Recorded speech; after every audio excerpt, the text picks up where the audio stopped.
Hello YouTube, the moment we've all been waiting for. It is Friday, February 27th, and for the last 3 days I have been trying to fix what I did back in October, and that was putting a hole right here on this exact car.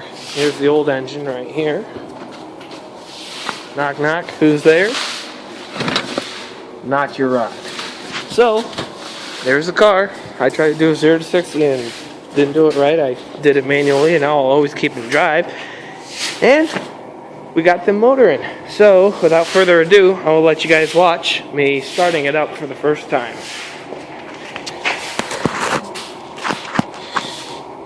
Alright, let's see if this will hold you guys. Yes, it will. Here we go.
There she is, guys.